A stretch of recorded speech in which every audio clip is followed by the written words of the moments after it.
welcome to a video on adding fractions together. So we are ready to start thinking about taking one fraction and adding another fraction to it, but we got to be careful. So first let me show you how not to do it. So I've seen students say, okay, look what we got. We got 3 plus 2 on the top. That's got to make 5. Boom. 8 plus 3 on the bottom. That's going to make 11. And I'm done. Well, that is not the way to do that. I'm going to write a big no and an X. That's not how we add fractions together. So I want to dive deep into conceptual understanding what is happening when we do add fractions together, because that's a really common mistake. When you don't work with fractions for a while, it's really easy to jump in and just think, well, yeah, add the tops, add the bottoms, you're good. Okay, let's think about what we have going on here. This fraction is 3/8, right? Which another way to think about it is I have something that I divided into 8 pieces, or 8 parts of a whole, and I have 3 of them. This fraction over here, 2/3, would be saying, okay, I have something that I divided into 3 pieces, but then I have 2 of them. So a fraction is a part of a whole. I'm going to write that down, it's important. Part of a whole.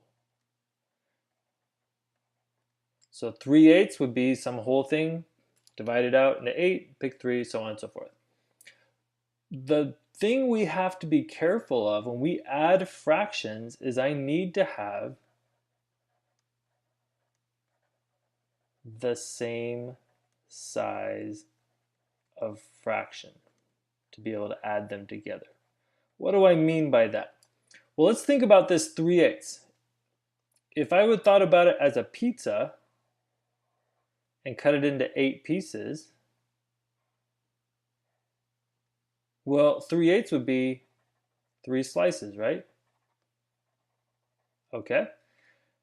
2/3, what if I have the same pizza, but if I cut it into thirds and take 2 of them? Now my drawing's not so great, but at least you can see 1 slice of the 8 pizza is very different than 1 slice of a pizza divided into thirds.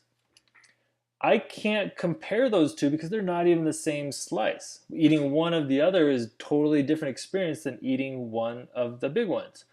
So that's what I mean when I'm talking about fractions. If I want to think about adding and subtracting fractions, I need to have the same size. I need to have the same piece, because then I can think about adding together and it makes more sense. Another way to think about that is I need to have common denominators.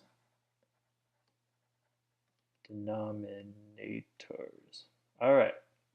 So that's what we're going to do. I need to take this 8 and I need to take this 3 and I need to rearrange both of those fractions, find similar fractions so that my bottom numbers are the same.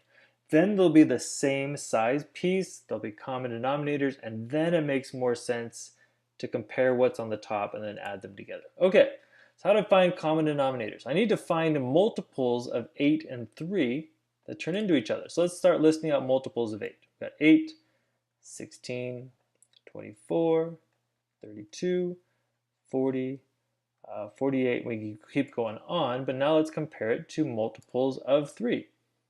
3, 6, 9, 12, 15, 18, 21, 24, 27, 30. Let's go ahead and stop there. What I want to do is find which one they have in common. The least common multiple. Well, in comparing what we've got, 24 and 24 is the smallest number that they both have in common.